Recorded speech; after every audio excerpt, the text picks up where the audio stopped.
ജാമ്യം കിട്ടിയത് നല്ലതാണ്. പുള്ളിക്ക് നിയമപരമായിട്ട് ഈ നിയമവ്യവസ്ഥയിൽ തന്നെ നേരിടാനുള്ളൊരു അവസരം കിട്ടും എന്നുള്ളതാണ് ഞാൻ വിചാരിക്കുന്നത്. തെളിയിക്കാനുള്ള ഒരു അവസരം എന്ന് പറഞ്ഞത് പുറത്തിറങ്ങിയല്ലോ പറ്റും. ഈ രാജ്യത്തെ പൗരൻ എന്ന നിലയിൽ വളരെ സന്തോഷമുള്ളൊരു സംഗതിയാണ് ഇപ്പോൾ കേട്ടത്. വളരെ മോശമായിട്ടുള്ളൊരു BJP സർക്കാരിന്റെ തന്ത്രമായിട്ട് തന്നെ ജനങ്ങൾ വിലയിരുത്തും. ഇത് ജനാധിപത്യത്തിന്റെ വിജയമാണ്. ഇപ്പോഴും അവസാനത്തെ പ്രതീക്ഷ സുപ്രീം കോടതി തന്നെയാണ്, നിയമവ്യവസ്ഥ തന്നെയാണ്. ഇന്ത്യക്കകത്തുള്ള നീതിന്യായ സംവിധാനങ്ങൾ എന്ന് പറയുന്നത് ഒരു രാഷ്ട്രീയ പാർട്ടിക്കും അതീതമല്ല. അസാധ്യമെന്ന് കരുതുന്നത് ഇനി സാധ്യമാകും ഹാട്രിയിലൂടെ. ഹാട്രി hair transplant and PRP clinic. Sir, supreme കോടതി അരവിന്ദ് കെജ്രിവാളിന് ജാമ്യം കൊടുത്തിരിക്കുകയാണ്. ഇടക്കാല ജാമ്യമാണ്. ഇതിനെങ്ങനെയാണ് നോക്കിക്കാണുന്നത്? നമ്മുടെ ഇന്ത്യൻ നിയമവ്യവസ്ഥയിൽ ഏതൊരു നിയമവ്യവസ്ഥയിലാണെങ്കിലും കുറ്റം ആരോപിക്കപ്പെട്ട ആൾക്ക് കുറ്റം തെളിയിക്കാനുള്ളൊരു സാഹചര്യം വേണം. ഇപ്പോൾ പുള്ളി ജയിലിൽ പോയിട്ടുണ്ട്. ഇപ്പോൾ പുള്ളിക്ക് പുറത്തു വന്നാലാണ് ഇതിൻ്റെ നിയമപരമായിട്ട് നേരിട്ട് ചെയ്യാൻ പറ്റുള്ളൂ. അപ്പോൾ ജാമ്യം കൊടുക്കുന്നതിൽ തെറ്റൊന്നുമില്ല. കാരണം പുള്ളി ഒരു ഗ്രേവ് ഒഫൻസ് ചെയ്തതാണെന്ന് എനിക്ക് തോന്നുന്നില്ല. ഇതൊരു രാഷ്ട്രീയപരമായിട്ടുള്ള കാര്യങ്ങളായിരിക്കാം. അപ്പോൾ ജാമ്യം കിട്ടാത്തതുകൊണ്ടും വലിയ പ്രശ്നമില്ല. പക്ഷെ എന്നാലും ജാമ്യം കിട്ടിയത് നല്ലതാണ്. പുള്ളിക്ക് നിയമപരമായിട്ട് ഈ നിയമവ്യവസ്ഥയിൽ തന്നെ നേരിടാനുള്ളൊരു അവസരം കിട്ടും എന്നുള്ളതാണ് ഞാൻ വിചാരിക്കുന്നത്. ഇപ്പോൾ ഡൽഹി ഇലക്ഷൻ ബേസ് ചെയ്താണ് ജാമ്യം കൊടുത്തിരിക്കുന്നതെന്ന് പറയുന്നുണ്ട്. അതിനെക്കുറിച്ച് എനിക്ക് പറയാൻ അഭിപ്രായമില്ല. മുഖ്യമന്ത്രി പദത്തിലുള്ള കാര്യങ്ങളൊന്നും ചെയ്യാൻ പാടില്ല. പക്ഷേ ഇലക്ഷൻ പ്രചരണങ്ങൾ പങ്കെടുക്കാമെന്ന് പറയുന്നുണ്ട്. ഇടക്കാല ജാമ്യമാണ് 20-21 ദിവസത്തേക്കാണ് കൊടുത്തിരിക്കുന്നത്. സുപ്രീം കോടതി അത് നോക്കിക്കണ്ടുകൊണ്ടാണല്ലോ കണ്ടീഷൻസ് ഇമ്പോസ് ചെയ്തിട്ടാണല്ലോ ജാമ്യം കൊടുത്തേക്കുന്നത്. അപ്പോൾ സുപ്രീം കോടതി എന്താണ് പറയുന്നത്? സുപ്രീം കോടതിയാണല്ലോ സുപ്രീം പവർ ഇന്ത്യയുടെ. നമ്മുടെ ബാക്കി പൊളിറ്റിക്കൽ പാർട്ടീസ് പറയുന്ന പോലെ അല്ലല്ലോ സുപ്രീം കോടതി. It is above law. ഏറ്റവും വലിയ പരമോന്നത നീതിപീഠമാണ് സുപ്രീം കോടതി. അപ്പോൾ സുപ്രീം കോടതി എല്ലാം കണ്ടുകൊണ്ടായിരിക്കും ആ നിയമവ്യവസ്ഥ പറഞ്ഞേക്കുന്നത്. പൊതുജനങ്ങൾക്കിടയിൽ നീതിന്യായ വ്യവസ്ഥയുടെ ഒരു വിജയമാണെന്ന് പറയുന്നുണ്ട്. കാരണം ഒരു പൊളിറ്റിക്കൽ പ്രഷേഴ്സിന് ഇതിനെ സ്വാധീനിക്കാൻ പറ്റില്ല എന്നുള്ളൊരു തെളിവ് കൂടിയാണെന്ന് പറയുന്നത്. അങ്ങനെ പറയാൻ പറ്റില്ല. കാരണം വെച്ചിട്ടുണ്ടെങ്കിൽ അത് നമ്മൾ നീതിന്യായ വ്യവസ്ഥ പ്രവർത്തിക്കുന്നത് അതിൻ്റെതായ രീതിയിലാണ്. അതിപ്പോൾ ജനങ്ങളുടെ വികാരം എങ്ങനെ മാറുന്നു എന്നുള്ളതിനെ കുറിച്ച് ഒട്ടും ബോധറേഷൻ നിയമവ്യവസ്ഥയ്ക്കില്ല. കാരണം അവർ നിയമത്തിൻ്റെ വഴിയേ പോകുന്നുള്ളൂ. ജനങ്ങളുടെ വികാരമാണ്. അത് പൊളിറ്റിക്കൽ പാർട്ടീസിനാണ് കൂടുതലും ഗുണം ചെയ്യുന്നതും ദോഷം ചെയ്യുന്നതും. അപ്പോൾ പൊളിറ്റിക്കൽ പാർട്ടീസിനെ ഇൻഫ്ലുവൻസ് ചെയ്യാൻ പറ്റാത്ത ഒരു നീതിപീഠ വ്യവസ്ഥ ഇവിടെ ഉണ്ടെന്ന് വിശ്വസിക്കുന്നുണ്ടോ? എങ്ങനെ മനസ്സിലായില്ല? അല്ല, പൊളിറ്റിക്കൽ പാർട്ടീസിനൊക്കെ ഇൻഫ്ലുവൻസ് ചെയ്യാൻ പറ്റാത്ത തരത്തിലുള്ള ഒരു വ്യവസ്ഥയാണ് നമ്മുടെ ഇതെന്ന് പൂർണ്ണമായിട്ട് ഇപ്പോൾ വിശ്വസിക്കാൻ പറ്റില്ലേ?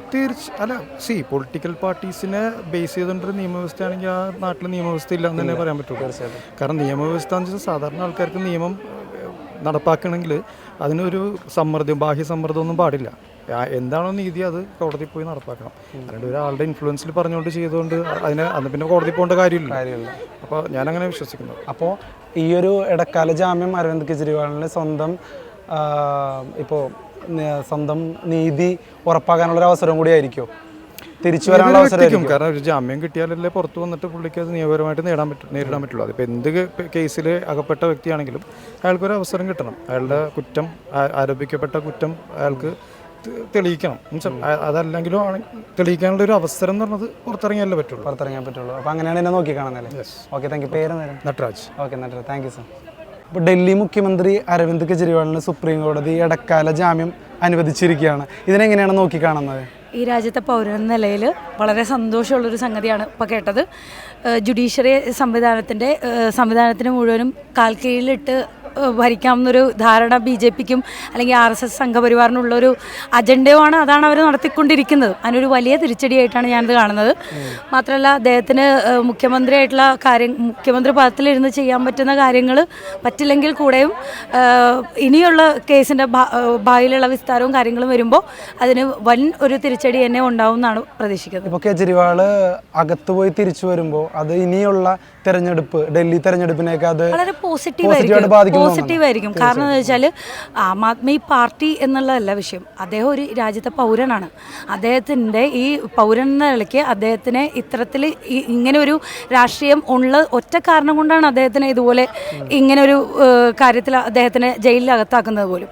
അപ്പോൾ അതൊരു വളരെ മോശമായിട്ടുള്ളൊരു BJP സർക്കാരിൻ്റെ തന്ത്രമായിട്ട് തന്നെ ജനങ്ങൾ വിലയിരുത്തും. അദ്ദേഹം ഇതിൽ നിന്ന് പുറത്തു വന്നത് വളരെ പോസിറ്റീവായിട്ടുള്ള തെരഞ്ഞെടുപ്പിനെ വളരെ നല്ല രീതിയിൽ ബാധിക്കുന്നൊരു. അപ്പോൾ BJPക്കും അതോടൊപ്പം തന്നെ ഇവിടെ പ്രവർത്തിക്കുന്ന EDക്കുമുള്ളൊരു തിരിച്ചടിയാണെന്നാണ് പലരും പ്രതികരിക്കുന്നത്. അതെ, ഇടിക്കെതിരെയുള്ള തിരിച്ചടി തന്നെയാണ്. സർക്കാരിൻ്റെ സംവിധാനങ്ങളെ മനുഷ്യർക്കെതിരെ അല്ലെങ്കിൽ രാജ്യത്തെ പൗരന്മാർക്കെതിരെ ഇത്തരത്തിൽ ഉപയോഗിക്കുന്നത് വളരെ മോശമായിട്ടുള്ള കാര്യമാണ്. കാരണം ഇന്ത്യ ഒരു ജനാധിപത്യ രാജ്യമാണ്. നമുക്കിവിടെ ഇഷ്ടമുള്ള രാഷ്ട്രീയം, ഭക്ഷണം, വസ്ത്രം ഇതൊക്കെ ഉള്ള രാജ്യമാണ്. നമ്മളൊരു സെക്യുലർ സ്റ്റേറ്റാണ്. നമ്മൾ ഇത്തരത്തിൽ ഏതെങ്കിലും രീതിയിൽ അടിച്ചമർത്താമെന്ന് ഈ രാജ്യത്തിൻ്റെ ഭരണാധികാരിക്ക് ഒരു തോന്നലുണ്ടെങ്കിൽ അത് നടപ്പിലാക്കാൻ കഴിയില്ല. ജുഡീഷ്യറി വെറും നോക്കൂത്തിയല്ല ഇക്കാര്യത്തിൽ. ഇപ്പോൾ നമ്മുടെ ജുഡീഷ്യറി, നമ്മുടെ നിയമ സംവിധാനങ്ങൾ ഏറ്റവും ട്രാൻസ്പെറൻ്റ് ആണ് എന്നൊരു സന്ദേശം നൽകുന്നു. അതെ, ഓഫ് കോഴ്സ് ആണ്. കാരണം നമുക്ക് നിയമ സംവിധാനത്തിലാണ് ഇതിനുള്ള വിശ്വാസം ഉള്ളത് പോലും. കാരണം അതും കൂടി ഇല്ലാണ്ടായി നമുക്ക് ഇവിടെ ജീവിക്കാൻ കഴിയുമോ? അപ്പോൾ അത് വളരെ നല്ല ഒരു പോസിറ്റീവായിട്ടുള്ള ഒരു വിധിയാണ്. അത് നമുക്ക് തോന്നുന്നതും അങ്ങനെ തന്നെയാണ്. ഇനിയുള്ള വരും കാലങ്ങളിൽ ഇതുപോലെ BJP ഇത്തരത്തിലുള്ള പ്ലാനിങ് നടത്തുമ്പോൾ ഇത് അവർക്കൊരു തിരിച്ചടിയായിട്ട് വരുന്നത് വളരെ നല്ല രീതിയിൽ ഗുണം ചെയ്യുന്നതായിരിക്കും. അപ്പോൾ ഈ വിധിയെ സ്വാഗതം ചെയ്യുന്നു അല്ലേ? ഓഫ് കോഴ്സ്, തീർച്ചയായിട്ടും. Okay, thank you so much. കെജ്രിവാളിന് ഇടക്കാല ജാമ്യം വിധിച്ചിരിക്കുകയാണ്. അപ്പോൾ ഇത് EDക്കും BJPക്കും ആയിട്ടൊരു തിരിച്ചടിയാണെന്നാണ് ജനങ്ങൾ പ്രതികരിക്കുന്നത്. ശരിയാണോ? തീർച്ചയായിട്ടും തിരിച്ചടി തന്നെയാണ്. തിരിച്ചടിയിൽ നിന്നുപരി ഇത് ജനാധിപത്യത്തിൻ്റെ വിജയമാണ്.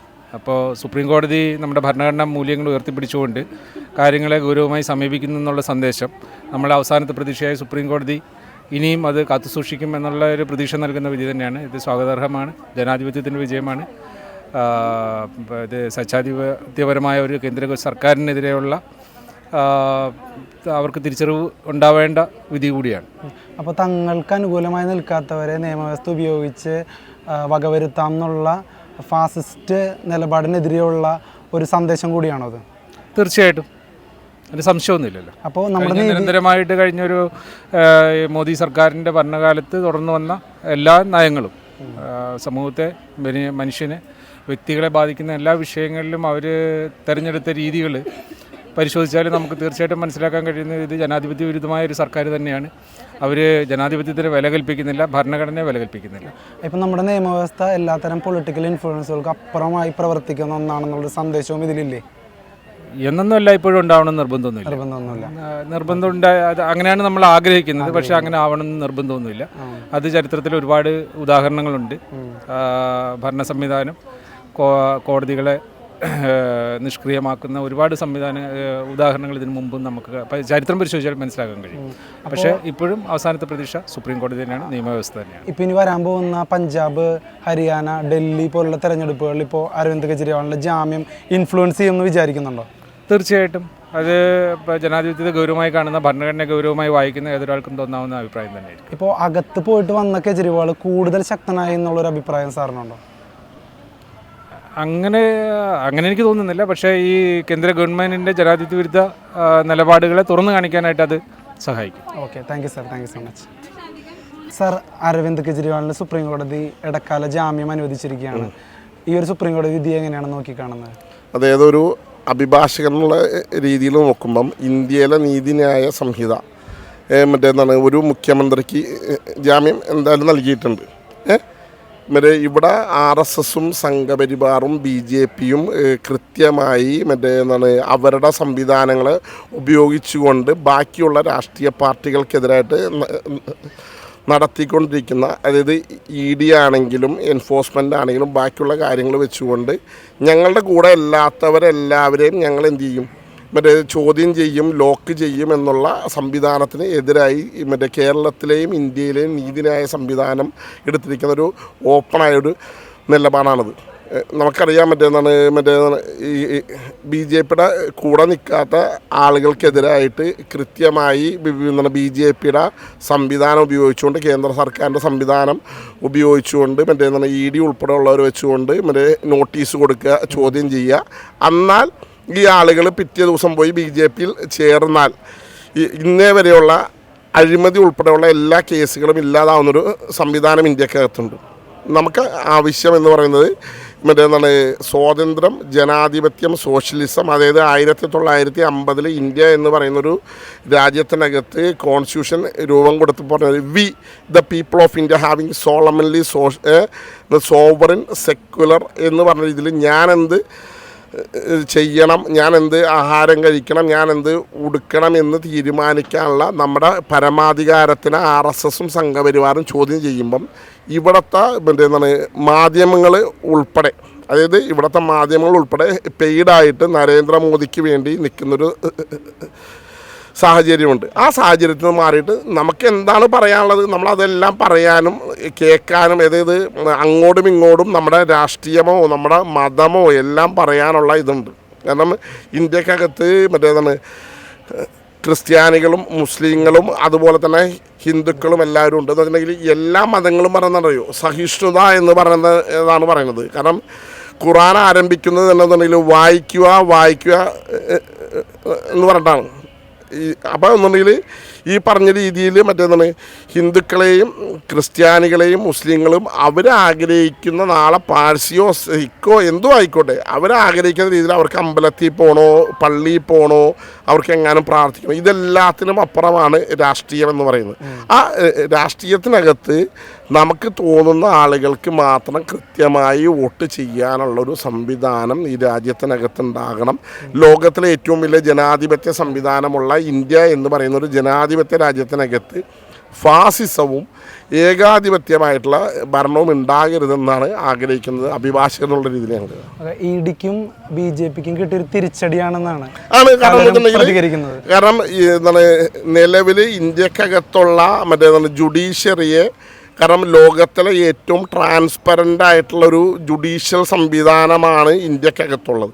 ഇന്ത്യക്കകത്തുള്ള മറ്റേ നീതിന്യായ സംവിധാനങ്ങൾ എന്ന് പറയുന്നത് ഒരു രാഷ്ട്രീയ പാർട്ടിക്കും അതീതമല്ല. ഫോർത്ത് എസ്റ്റേറ്റ് എന്ന് പറയുന്ന അതായത് ഇന്ത്യയുടെ മറ്റേ എന്താണ് ഫോർത്ത് എസ്റ്റേറ്റ് എന്ന് പറയുന്ന 4 കാലുകളിൽ നിൽക്കുന്ന ഇന്ത്യ എന്ന് പറയുന്ന 140 കോടിയുടെ മുകളിലുള്ള ജനാധിപത്യ രാജ്യത്തിനകത്ത് ആ രാജ്യത്തിനകത്തുള്ള ജുഡീഷ്യറി BJPയുടെ കൂടെയുമല്ല, RSSൻ്റെ കൂടെയുമല്ല, കോൺഗ്രസിൻ്റെ കൂടെയുമല്ല, CPMൻ്റെ കൂടെയുമല്ല, മറിച്ച് ഈ രാജ്യത്തെ ജനങ്ങളുടെ കൂടെയാണ്, നിയമത്തിൻ്റെ കൂടെയാണ് സത്യസന്ധമായി നിൽക്കുന്നതിനുള്ളതിൻ്റെ ഏറ്റവും വലിയൊരു ഉദാഹരണമാണ് ഇപ്പം അരവിന്ദ് കെജ്രിവാളിന് കിട്ടിയിരിക്കുന്ന ഈ എന്തായാലും ജാമ്യം. സത്യമേവ ജയതേ എന്നാണ് നേതാക്കളടക്കം ആം ആദ്മി പാർട്ടി എന്ത് പറയുന്നുള്ളല്ലോ എന്നുണ്ടെങ്കിൽ മറ്റേ എന്താണ് ഫിയറ്റ് ജസ്റ്റിഷ്യ റുവറ്റ് കോളം, അതായത് ആകാശം ഇടിഞ്ഞു വീണാലും നീതി എന്തായാലും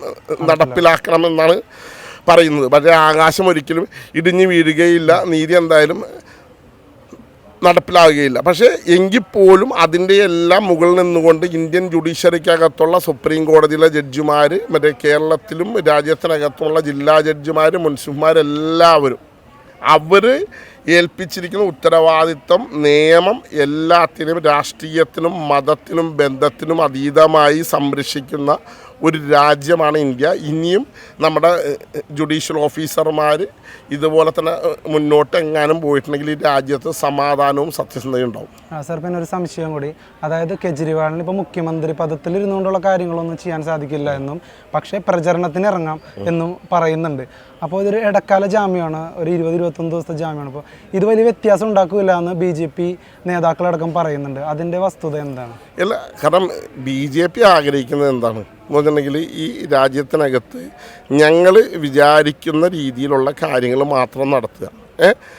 നമുക്കെല്ലാവർക്കും അറിയാമെന്ന് വെച്ചിട്ടുണ്ടെങ്കിൽ ഈ മറ്റേ ഇന്ത്യ എന്ന് പറഞ്ഞ രാജ്യത്തിനകത്ത് സെക്കുലറിസം എന്ന് പറഞ്ഞൊരിതുണ്ട്. ഇത് ജാതിക്കും മതത്തിനും വർഗത്തിനും വർണ്ണത്തിനും എല്ലാം അതീതമായിട്ട് മനുഷ്യരാണ് നമ്മളെന്നും മറ്റേതാണ് എന്നുള്ളൊരിത്. അത് മാറിയിട്ട് നിങ്ങൾ ഇന്ന രീതിയിലുള്ള ആളുകളാണ്, ഞങ്ങളുടെ കൂടെ നിന്നാൽ മാത്രമേ നിങ്ങൾ ശരിയാകുള്ളൂ എന്ന് വിചാരിക്കുന്ന ആളുകളോട് ഇന്ത്യൻ ജുഡീഷ്യറി എന്തായാലും പറയുകയാണ്, ഞങ്ങളുടെ കൂടെ ആണെങ്കിലും അല്ലെങ്കിലും ഞങ്ങൾ മറ്റേന്താണ് ഈ പറയുന്ന കോൺഗ്രസിൻ്റെ കൂടെയോ BJPയുടെ കൂടെയോ RSSൻ്റെ കൂടെയോ CPMൻ്റെ കൂടെയോ ഇടതുപക്ഷത്തിൻ്റെ കൂടെയോ അല്ല, മറിച്ച് ഈ രാജ്യത്തെ നിയമ സംവിധാനം സംരക്ഷിക്കണം, ഈ രാജ്യം സെക്യുലറായിട്ട് എന്തായാലും ഉണ്ടാവണമെന്ന് പറയുന്ന സുപ്രീം കോടതിയുടെ ഭാഗത്താണ് കേരളത്തിലും ഇന്ത്യക്കകത്തുള്ള ബഹുഭൂരിപക്ഷം വരുന്ന ചെറുപ്പക്കാരും അഭിഭാഷകരും ജനങ്ങളും. അല്ലാതെ മറ്റേന്താണ് അരവിന്ദ് കെജ്രിവാൾ നാളെ എങ്ങാനും പ്രചരണം നടത്തി വോട്ട് വാങ്ങാതിരിക്കാം. നമുക്കറിയാം മറ്റേന്താണ് ഇന്ത്യക്കകത്തുള്ള ഓരോ സംസ്ഥാനങ്ങൾക്കകത്തും ഇപ്പോൾ സ്റ്റാലിനെതിരെ, അതുപോലെ തന്നെ കേരളത്തിനകത്ത് പിണറായി വിജയൻ്റെ മകൾക്കെതിരെ, അതുപോലെ ഓരോ എന്താണ് തങ്ങളെ അനുകൂലിക്കാത്ത ആളുകളോട് കൃത്യമായി എന്താണ് BJP അവരുടെ വൈകാരികമായ രീതിയിൽ വൈരാഗ്യം തീർക്കുന്നൊരു സാഹചര്യമുണ്ട്. പക്ഷേ BJPക്കാർ ആലോചിക്കേണ്ട ഒരു കാര്യമുണ്ട്, RSS ആലോചിക്കേണ്ട ഒരു കാര്യമുണ്ട്. ഇത് ലോകത്തിലെ ഏറ്റവും വലിയ ജനാധിപത്യ രാജ്യമായ ഇന്ത്യയാണ്. ഇന്ത്യക്കകത്ത് നമ്മൾ വിചാരിക്കുന്നതിനപ്പുറം ഫാസിസം ഒന്നും എന്തായാലും നടപ്പിലാക്കാൻ എന്തായാലും പോകുന്നില്ല. നേരെ മറിച്ച് എന്താണ് പണ്ട് എന്താണ് പറയുക ബ്രിട്ടീഷുകാരുടെ എന്താണ് തോക്കിനെതിരെ പുന്നപ്രയിലും വയലാറിലും വാരിക്കുന്തവുമായിട്ട് പോയ ആളുകളുടെ മക്കളും കൊച്ചുമക്കളും ഇപ്പോഴും ജീവിച്ചിരിക്കുന്ന കേരളത്തിൽ നിന്നിട്ടാണ് ഞാൻ ഇത് എന്തായാലും പറയണത്. അതുകൊണ്ട് അങ്ങനത്തെ ഒരു ഫാസിസമൊന്നും ഇന്ത്യയിൽ എന്തായാലും നടപ്പിലാക്കാൻ എന്തായാലും സാധിക്കില്ല. അപ്പോൾ പറഞ്ഞു വരുന്നത് എല്ലാത്തരം രാഷ്ട്രീയ ഇൻഫ്ലുവൻസുകൾക്കും അതീതമാണ് നമ്മുടെ നീതിന്യായ ആണെന്ന് വെച്ചിട്ടുണ്ടെങ്കിൽ എല്ലാ തരത്തിലുള്ള രാഷ്ട്രീയ എന്താണ് സാമ്പത്തിക ഇൻഫ്ലുവൻസുകൾക്കും എല്ലാം അതീതമാണ് ഇന്ത്യൻ ജുഡീഷ്യറിനെ പോലെ ഏറ്റവും ട്രാൻസ്പെറൻ്റ് ആയിട്ടുള്ളൊരു ജുഡീഷ്യറി ഒരുപക്ഷെ ലോകത്തിലുണ്ടാവില്ല. ഇന്ത്യയിലെ ഒരു മുൻസിഫ് മജിസ്ട്രേറ്റ് മുതൽ അങ്ങ് സുപ്രീം കോടതി വരെ 150% ട്രാൻസ്പെറൻ്റ് ആയിട്ടാണ് ഇന്ന് വരെ കാര്യങ്ങൾ എന്തായാലും ചെയ്തിട്ടുള്ളത്. അതുകൊണ്ടാണ് എന്താണ് നരേന്ദ്രമോദിയും RSSഉം ഫാസിസ്റ്റുകളും എല്ലാവരും വിചാരിച്ചിട്ടും ഈ പറഞ്ഞ രീതിയിലുള്ള കാര്യങ്ങളൊന്നും എന്തായാലും നടപ്പിലാക്കാത്തത്. Okay, thank you sir. സാറിൻ്റെ പേര്? Abhilash Akbar. Thank you sir, thank you so much.